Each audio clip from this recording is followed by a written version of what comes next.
Well, probably by the time we conclude the weekend, wind chills will be rivaling basically those that you just showed, somewhere in that 15 to quite likely 20 below range. So this will be the coldest air we've seen since the December snowstorm, the Christmas December storm there in Blizzard, when we had the wind chills that were 30, 40 below. I don't think we're going quite that cold, but it is going to be awfully cold by the time we get to, well, probably Saturday morning, and especially as we get deeper into the weekend. So in the meanwhile, though, we do have more imminent worries to be concerned with.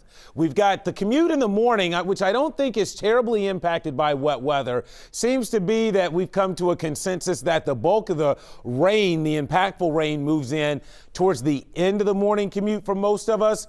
But that lunchtime and an evening commute, I am worried not so much about the rain, but the winds, though, could be a real problem for us tomorrow afternoon and evening. So here's a look at wind speeds. You can see during the afternoon topping out around 40. Look at Walton, look up here in Wilmington. And again, these winds will be in waves, with the strongest wave of wind action likely coming in somewhere in the late afternoon and evening, closer to dark, when we could have widespread wind gusts getting close to 50, and those winds will stay up there around 50 through a good part of the night with gusts. Now, I will throw this out here, and it's not officially in the forecast, but there are some indications that wind speeds could go even higher than 50, 55, close to 60, and gusts. If we can get any showers in combination with the time of those strong winds when they come through, I think we could have a real issue with trees down around the area and spotty power outages, or should I say more significant outages of power. That will be something to watch tomorrow evening. All right, winds stay gusty right into Saturday morning. I still think during the day on Saturday, we'll have gusts close to 40 miles an hour. So here comes the rainfall. The reason why I say not as much of an impact maybe for the morning commute, this is 7:30, so we're midway commute time, and the rain seems to want to be a little slow on moving in for the commute. I know you see a little mixing here, but this is all rain event for us, and it will be a wind-driven rain throughout the day. Here's what I'm worried about. While these showers don't look like much on Futurecast, they could really help to tap in to really strong winds just above the surface.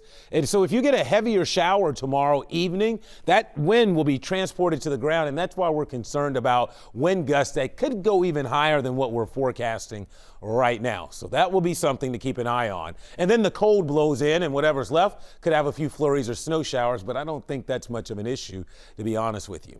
Now, wind chills, let's jump ahead because those winds will blow in Arctic air, the coldest of the season so far. And by Saturday morning, wind chills will already be hovering in the single digits to right around 0.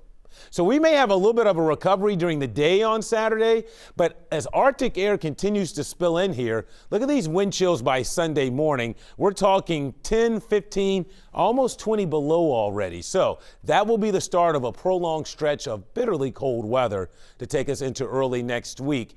Still the possibility of some snow out there, but some of the latest guidance is really trending away from impactful snow.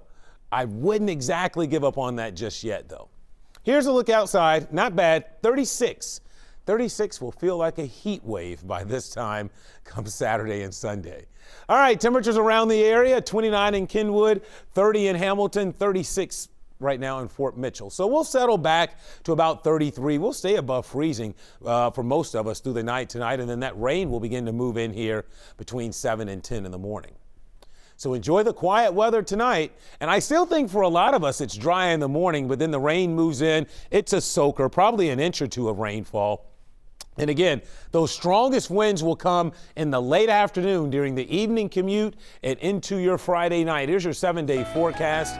We're down to 25 by Saturday morning, but with those winds still howling, that's why those wind chills will feel like they're in the single digits. And then those temperatures just go off a cliff overall. And again, bitter cold, dangerously low wind chills likely for early next week. It's not just the cold, but the wind that will really drive those wind chills down. It's going to stay windy well into next week. And Mike and Sheree, we'll keep an eye on any snow chances Monday and Tuesday, but those may be dwindling right now, so that may help prevent maybe the extreme cold, but it's going to be plenty cold enough. All right, Kevin, thank you. Get ready for all of that, folks.